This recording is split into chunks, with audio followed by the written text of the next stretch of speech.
네, 우리 오늘 빌립보서의 이제 마지막 시간입니다. 오늘 빌립보서 그동안 이제 첫 시간부터 해서 이제 오늘 7번째 시간까지 이렇게 쭉 왔습니다. 우리 매 시간 주님께서 주신 그 은혜가 있었고 오늘도 주님께서 주신 은혜가 있을 줄 믿습니다. 아멘. 네. 몇 년 전 제가 신문을 보면서 한 회사의 이야기가 저에게 굉장히 좀 흥미롭게 다가왔습니다. 미국의 그 카드 결제 시스템 회사인 그래비티 페이먼츠.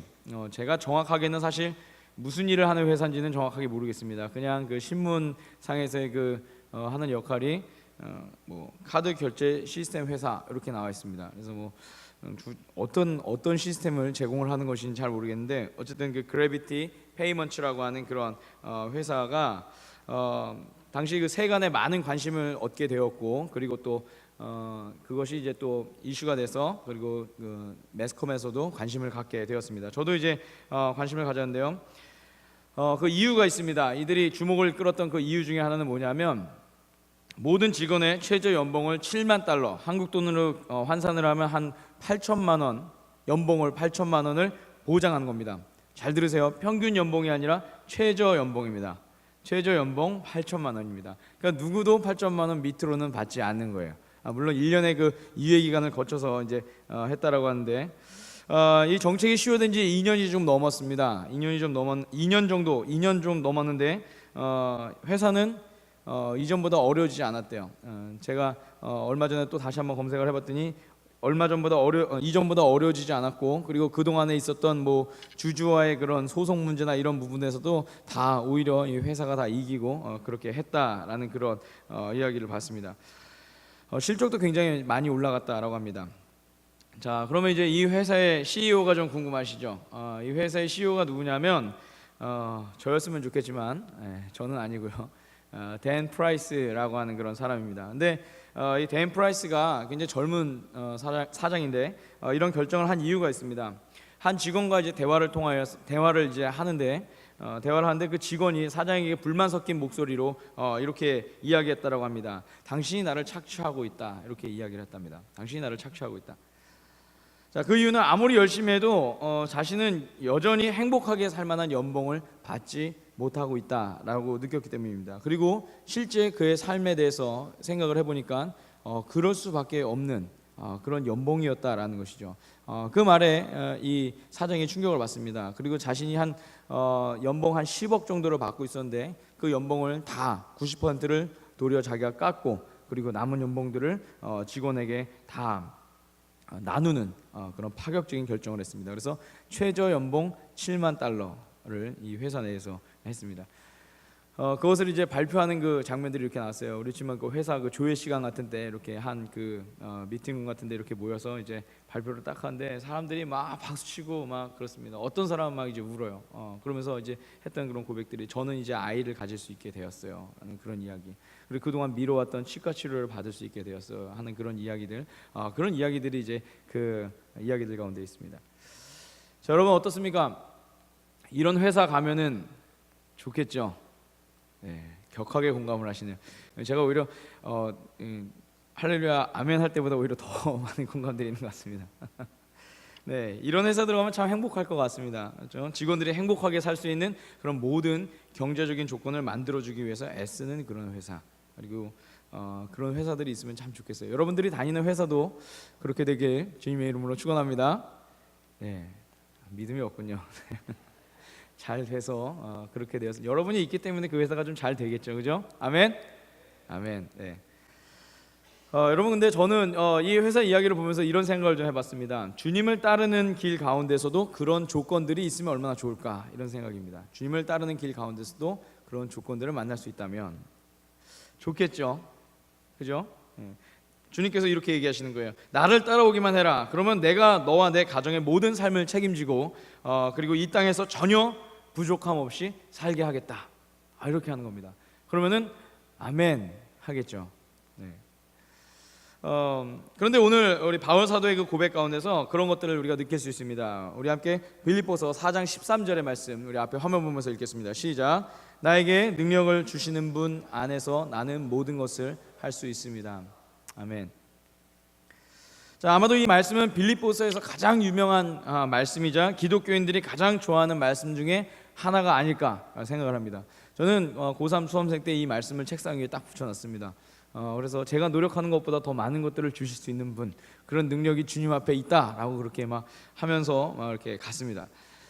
네, 말씀을 있는 그대로 풀어서 보면 능력을 주시는 분, 다른 말로 이야기하면 즉 후견인 같은 그런 분이 계신 거죠. 그런 상황 가운데서 그리고 우리가 못할 일은 없다라고 이 바울 사도가 이야기하는 것 같습니다. 바울이 모든 일을 할 수 있도록 바울을 고용한 하나님께서 모든 것들을 다 밀어주시겠다라고 하는 그런 말씀처럼 느껴진다는 것이죠.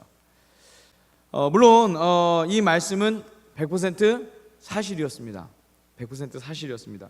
그런데 그 말씀이 내포하고 있는 그 본래의 무게감, 이 말씀을 기록했을 당시의 그 본래의 무게감을 생각해 본다면 우리는 지금 우리 머릿속에서 막연하게 생각하고 있는 그런 세상의 기준, 그런 것과는 조금 상이하게 다름을 알 수가 있을 것입니다. 오늘은 이제 그런 부분들에 대해서 우리가 보면서 이 말씀의 본의를 좀 같이 함께 파헤쳐 보려고 합니다. 자, 오늘 이 말씀은 빌립보 교인들이 바울 사도를 위해서 후원금을 보냈던 것을 배경으로 하고 있습니다. 당시 빌립보 교회는 바울 사도의 아주 든든한 후원자 중에 하나였습니다. 바울 사도가 개인적으로 쓰고 이런 부분들이기보다는 바울 사도가 다니면서 선교할 때 필요했던 그런 금액들, 또는 예루살렘 교회가 이제 어려웠을 때 이제 많은 후원금을 보내기도 했고요. 이랬던 교회가 이제 빌립보 교회였습니다. 빌립보 교인들이 바울 사도의 그 딱한 사정을 깨닫고, 그리고 또 에바브로디도를 통해서 자신들이 준비한 그 후원금을 또 그에게 보내기도 했습니다. 감옥에 갇혔을 때 이제 그런 것들도 이제 행했던 거죠. 자, 이렇게 이제 바울 사도에게 굉장히 큰 도움을 주었던 것이 이 빌립보 교회인데, 그래서 오늘 읽은 말씀처럼 그들에게 이제 감사의 글을 이 바울 사도가 이제 보냈던 것이죠. 그렇다면 바울 사도는 오늘 이 편지를 통해서 단순히 그동안 그에게 없었던 그 물질의 풍요로 인해 감사하고 모든 것을 할 수 있다라는 그런 고백을 했던 것일까요? 만일 그랬다면 오늘 이 빌립보서 4장 13절에 모든 것을 할 수 있는 능력, 이것에 대한 말씀은 우리가 그저 그렇게 흘려보내도 될 만한 그런 말씀이 됐을 것입니다. 그런데 오늘 11절과 12절의 말씀을 보면 꼭 그렇지만은 않습니다. 우리 함께 11절과 12절의 말씀 앞에 화면 보면서 읽겠습니다. 시작. 내가 궁핍해서 이렇게 말하는 것이 아닙니다. 나는 어떠한 처지에서도 스스로 만족하는 법을 배웠습니다. 비천하게 살 줄도 알고 풍족하게 살 줄도 압니다. 배부르거나 굶주리거나 풍족하거나 궁핍하거나 그 어떤 경우에도 적응할 수 있는 비결을 배웠습니다. 아멘. 여기서 여러분 두 가지 중요한 개념이 나왔습니다. 하나는 뭐냐면 만족하는 것이죠. 만족하는 것. 그 다음에 두 번째는 적응하는 것, 이겁니다. 만족하는 것과 적응하는 것. 자, 그럼 이 두 가지 능력으로 인해서 그가 모든 것을 할 수 있는 능력이 생겼다라고 그렇게 말할 수 있는 것일까요? 그 스스로 이제는 어느 정도 영적 레벨이 되었으니까 나는 이제 이 모든 것들을 할 수 있는 그런 단계에 이르렀어, 이것을 말하는 것일까요? 흔히들 모든 것을 할 수 있는 능력을 갖기 위해서는 어떤 상황에서도 만족하고 적응할 수 있어야 된다라고 그렇게 이제 말씀들을 많이 합니다. 그러면서 이제 바울의 생애를 막 돌아보게 하죠. 물론 이것은 전혀 틀린 말은 아니에요. 이것이 다 틀렸다, 저는 그렇게 말하고 싶지 않습니다. 그런데 저는 이에 더해서 그보다 더 중요한 핵심을 우리가 놓치지 말아야 된다라고 저는 그렇게 오늘 여러분과 같이 나누고 싶습니다. 그것은 뭐냐면 바로 주님 안에 거하는 것. 주님 안에 거하는 것, 이것이 우리가 놓치지 말아야 할 가장 중요한 핵심이다라는 것이죠. 우리가 주님 안에 먼저 거하면서 우리 주변의 상황을 바라봐야 그것들에 만족할 수도 있고 적응도 할 수 있다라는 그런 말씀입니다. 그렇지 않으면 우리가 그저 참고 견디는 것, 이것에 우리가 그칠 수밖에 없다라는 것이죠. 바울 사도는 복음을 전하면서 굉장히 많은 고초를 겪었습니다. 우리가 성경을 통해서도 많이 보았죠. 고린도후서 11장 23절의 이하의 말씀을 보면 그것에 대해서 아주 쭉 나열한 그런 말씀들이 나오는데요. 바울 사도는 남들보다 감옥살이도 더 많이 했고요, 매도 더 많이 맞았고 여러 번 죽을 뻔하였다라는 그런 이야기도 있습니다. 어디 그뿐입니까? 그는 채찍으로도 맞고 돌로도 맞고 파선을 당해서 망망한 바다를 떠다니기도 했습니다. 복음을 전하러 다니는 동안에 강도로부터의 위험도 있었고요, 그리고 동족으로부터의 위험, 자기 유대인들이죠. 그 유대인들로부터의 그런 위험도 있었고 이방 사람으로부터의 위험도 있었어요. 그리고 도시가 주었던 그런 위험도 있었고 광야가 주었던 그런 위험도 그가 경험을 했습니다. 그리고 거짓 형제로부터의 그런 위험도 있었고요. 수고와 고역과 줄이고 목마르고 밤을 지새고 그리고 굶고 추위에 떨고 헐벗었다라고까지 그가 그렇게 고백을 하고 있어요. 그렇다면 여러분, 이 모든 것들을 이 바울 사도가 악과 깡으로 여러분 이것을 버텼을까요? 우리가 군대 가면은 군인은 못하는 게 없습니다 그러면서 이제 막 거의 뭐 악과 깡으로 버티도록 그렇게 막 강요를 하는데, 여러분 바울 사도가 이것을 갖고 이것들을 버텼을까요? 아주 강인한 의지를 갖고 있는 사람, 그 사람이 바울이라고 하는 사람의 그런 캐릭터입니까? 들 아니라는 거죠. 오늘 말씀이 전한 것처럼 수많은 상황이 그에게 주어졌지만 그가 늘 그리스도 안에 있었기 때문에 그것들을 지나올 수 있었다라는 것입니다. 그가 주님 안에 있었기 때문에 그것들을 지나온 거예요. 너무도 당연하게 그것들을 지나온 거죠. 주님 안에서 그 상황들을 계속해서 그리고 바라봅니다. 이 상황은 나에게 무엇인가? 이것들을 나의 기준에서 바라보는 것이 아니라 주님께서 우리 가운데 주시는 그런 영의 눈으로 그것들을 바라봤다는 거예요. 제가 빌립보서 첫 시간에 우리가 큰 그림을 봐야지 점에 집착하지 않는다라고 그렇게 말씀을 드렸습니다. 그렇게 바울 사도가 자신의 삶을 바라보고 있었던 거죠. 그러니 그가 그 인생 가운데서 억울하다 말하지 않았고 괴롭다고 푸념하지 않았고 그리고 그 시간들을 계속해서 보낼 수 있었다는 것이죠. 할렐루야. 여러분, 이것이 능력 아닙니까? 이것이 능력이죠. 우리도 이 말씀대로 해보고 싶어서 의지만 갖고 덤비다가는 그런데 며칠 버티지 못하고 무너질 수밖에 없어요. 의지만 갖고서는 안 된다는 거예요. 우리에게 주어지는 상황과 환경이 그리 호락호락하지 않기 때문이라는 거죠. 주변의 청년들 이렇게 보면은 다 그냥 멀쩡하게 사는 것 같습니다. 다 잘 살고 있는 것 같아요. 얼굴은 교회 오면은 그래도 웃으려고 노력하고 하는 그런 모습들이 막 있어요. 그런데 막상 각자의 삶을 파헤쳐 보면 상황과 환경이 쉽지는 않아요. 그래서 여러분, 중요한 게 뭐냐면 우리의 의지를 계속해서 키워가는 것보다 더 중요한 건 뭐냐면 주님 안에 거하려고 노력하는 것. 오늘 우리 그리스도인들에게 필요한 것은 바로 이런 부분이다라는 거죠. 악과 깡을 가지고서 이것들을 내가 견뎌보겠다 그렇게 싸워가는 그것이 아니라 그런 상황 가운데서 내가 계속해서 주님 안에 거하려고 노력하는 것, 그런 것들이 우리 가운데 필요하다라는 것입니다. 그리고 그러할 때 내게 주어지는 상황들이 나를 요동치지 않게 만들 수 있다라는 것이죠. 여러분들도 잘 알고 있는 그 한 형제 있죠.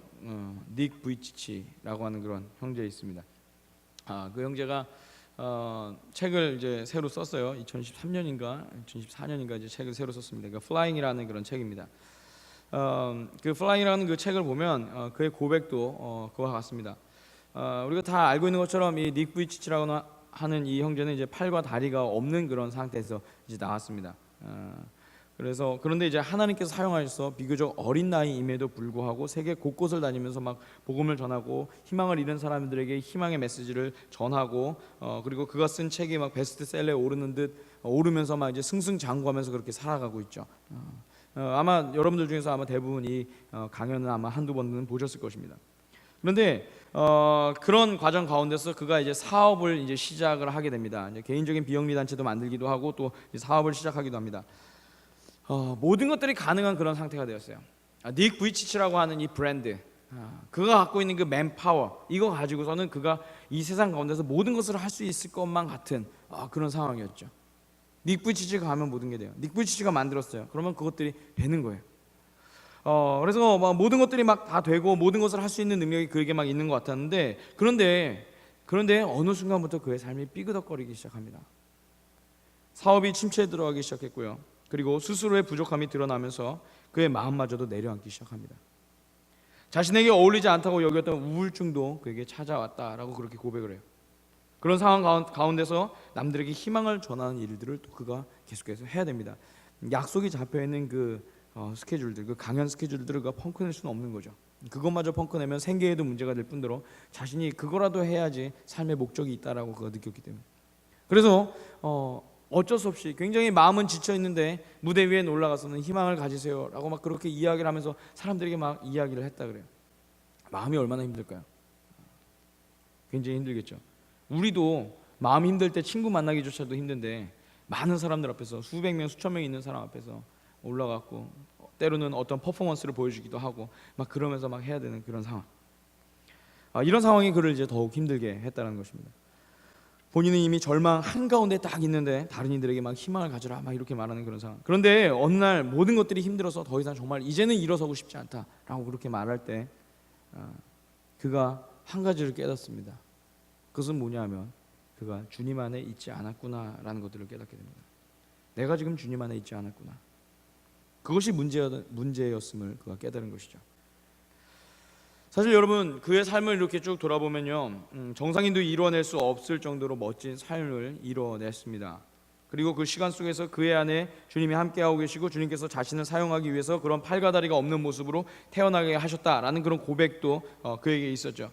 그런데 그가 어느 순간부터 주님 안에서 빠져나와서 인간의 의지와 열정 안에 거하게 되었을 때 모든 것이 불가능한 삶으로 바뀌게 되었다는 거예요.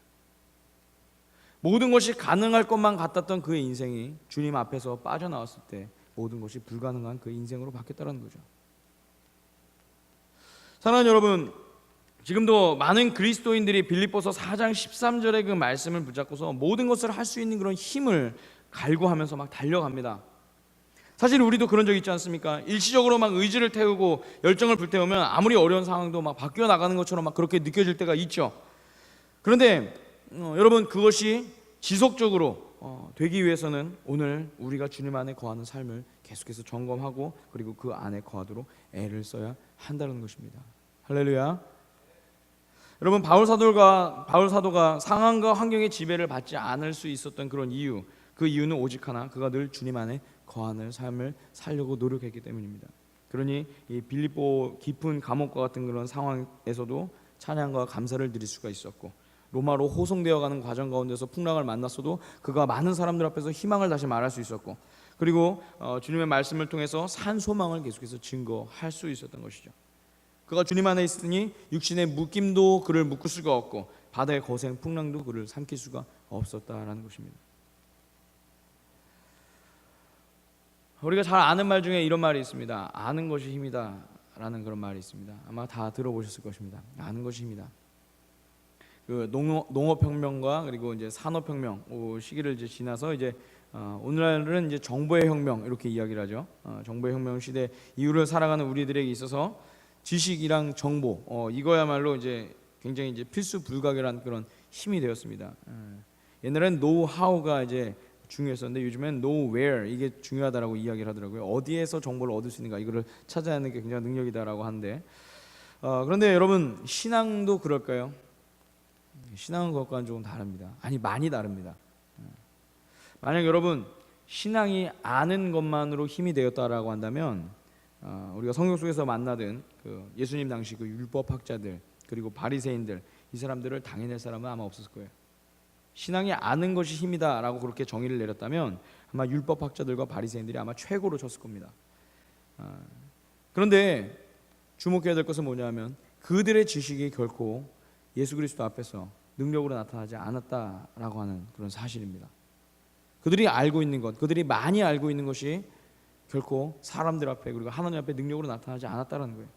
왜냐하면 신앙은 예수님 안에 거할 때 능력이 되기 때문입니다. 할렐루야. 신앙은 예수님 안에 거할 때 능력이 된다는 것입니다. 그래서 신앙은 아는 것이 힘이 아니라 거하는 것이 힘이 될 수 있다는 것입니다. 한 가지 더 말씀드리겠습니다. 우리의 의지와 열정이 강하다고 해서 다 되는 것도 아닙니다. 여러분 베드로도 그렇지 않습니까? 의지, 열정, 의리 얘기하면 누굽니까? 베드로죠. 의리. 제가 예수님을 결코 떠나지 않으리 얘기하면서 이제 막 나아갔던 그 베드로. 굉장히 지나간 개근데 되게 통하더니 말 피곤하시군요. 내가 결코 떠나지 않으리라고 얘기했던 그 베드로. 근데 모든 제자들이 다 예수님 버린다고 자신은 결코 이제 예수님 곁을 떠나지 않고 나는 뭔가 다를 것이다라고 얘기했지만 호언장담했던 이 베드로였지만 그런데 결과는 우리가 다 아는 대로 이렇게 바뀌게 되죠. 여러분 이 말이 무엇을 의미할까요? 예수님에 대한 충성심이 있고 예수님과 오랜 시간을 보낸 것이 중요한 것이 아니다라는 거예요. 내가 예수님을 오래 알고 있었다. 나는 모태신앙이에요. 이게 중요한 게 아니다라는 거예요. 오늘 지금 이 순간 우리가 예수님 안에 거하는 사람만이 두려움을 이기는 능력, 어떤 상황에서도 주님을 따라갈 수 있는 능력, 십자가를 질 수 있는 힘, 모든 환경들에 좌우되지 않고 평안할 수 있는 그런 능력을 가질 수 있다는 것입니다. 많이 알고 있다고, 우리가 어떠한 의지가 있다고, 내가 의리가 있는 사람이라고, 여러분, 제자는 그렇게 되는 것이 아니다라는 거예요. 제자는 그런 사람이 될 수가 있는 게 아니에요. 제자는 명찰 차고서, 완장 차고서, 어떤 코스 이수했다고 수료증 들고 되는 게 아니에요. 주님 안에 거한 사람만, 오직 주님 안에 거하는 사람만 그 능력을 맛보면서 그 길을 걸어갈 수 있다는 것이죠. 사랑하는 여러분, 오늘 그렇다면 우리에게 주어질 이 한 주간의 삶, 여러분 어때야 되겠습니까? 저는 오늘 우리가 이 하늘빛 교회에서 주님에 대한 지식을 많이 쌓고, 그리고 그렇게 돌아가는 것, 이것이 다가 아니길 소망합니다. 우리는 이 예배를 통해서, 이 모임을 통해서, 그리고 이 말씀을 통해서 내가 그리스도 안에 거하고 있는지를 늘 점검하고 다시 되돌리는 일들을 해야 된다는 것이죠. 여러분, 여러분의 직장 가운데서, 여러분의 학교 가운데서, 여러분 삶 가운데서 주님의 제자된 모습을 살아가기 참 힘드시죠? 제 빌립보서를 준비하면서 가장 핵심은 이거였습니다. 우리가 어떻게 주님의 제자가 될 수 있을까? 우리 안에서 어떻게 하나님 나라를 전하며 살아갈 수 있을까? 많이 힘드시죠? 갈등 느끼시죠? 여기를 떠나면은 뭔가 좀 달라지는 그런 나의 모습을 보지 않습니까? 여러분, 의지를 갖고 될까요? 오늘 말씀 들었으니까 그래, 내가 한번 내일 가서 바꿔보자. 부장님 얼굴 보고서 아침부터 얼굴 찡그러지고, 그러지 않기 위해서 딱 해야 될 게 한 가지 있습니다. 의지를 세우는 게 아니라 여러분, 주님 안에 거하도록 노력하십시오. 계속해서 주님 안에 거하도록. 주님, 제가 주님 안에 있길 간절히 소망합니다. 문을 열고 들어갈 때부터, 그리고 문을 닫고 나올 때까지 주님, 이 자리에서 제가 몸은 회사에 있는 것 같지만 그러나 내 영혼은 주님 안에 있게 하시고, 내 입술도 주님 안에 있게 하시고, 내 삶이 주님 안에 있게 하여 주십시오. 할렐루야. 운전을 해보신 분은 아시겠지만 운전할 때 가장 안전하고 평안하게 갈 수 있는 그런 방법이 있습니다. 한국 오니까 제일 처음에 이제 어려웠던 게 이제 운전이 조금 어렵더라고요. 여기 내발산동도 굉장히 좀 복잡한 동네더라고요. 이 정도도. 네. 그 오토바이 타시는 분들이 막 지나다니세요. 이렇게 막 지나다니세요. 저는 가끔 보면서 그런 생각해요. 저분들 꼭 게임에 나오는 그런 캐릭터 같아요. 에너지가 몇 개 있는 거죠. 이렇게. 사고 나면 한 개씩 없어지는 분인가? 분명히 사람 목숨은 다 하나인데, 근데 되게 무섭게 막 다니세요. 운전할 때 제일 안전하게 갈 수 있는 방법은 뭐냐면 자기 차선을 잘 지키고 가는 거예요, 그죠? 고속도로에서도 자기 차선 잘 지키고 그냥 쭉 가면 돼요. 정해진 속도 잘 맞춰서 가면 돼요. 뒤에서 빵빵대고 이러면은 답답하면 자기가 피하겠죠, 그죠? 자기가 피해서 가겠죠. 자기 차선 잘 지키고 가는 게 이제 가장 안전하게 갈 수 있습니다. 그렇지 않고 막 달려가다가 막 앞에 차만 답답하다고 팍팍 뛰다가 옆에 차선 이렇게 딱 보고 저기 변네 그러고 휙 바뀌고, 막 가다가 또 옆에 차선 변다고 휙 바뀌고, 이렇게 가면요, 옆에 그런 차 타보셨죠? 그런 차 타면은 옆에 앉아도 굉장히 불안해요. 불안해. 인상 막 쓰면서 가면 조금 빨리 가는 것 같은데 굉장히 불안하고 불편하고 막 이런 게 있습니다. 그리고 최악의 경우는 어떻게 되냐면 이리저리 막 부딪히기까지 합니다. 여러분, 오늘 우리의 삶도 마찬가지입니다. 여러분, 남의 인생 보면서 막 빨리 가려고 막 그렇게 애쓰지 마세요. 운전 경력 좀 있다고 여러분 뽐내지 마시고, 주님께서 준비하신 그 차선, 주님 안에서 우리가 잘 달려가기만 하면 흔들리지 않고 주님께서 맡기신 그 일들을 여러분 잘 감당하실 줄 믿습니다. 여러분, 그 차선 안에서, 주님 안에서 계속해서 여러분에게 맡겨주신 주님의 그 길들을 계속해서 나아가는 그런 멋진 인생의 운전자들, 그리고 주님의 그 제자들 되길 간절히 소망합니다. 할렐루야.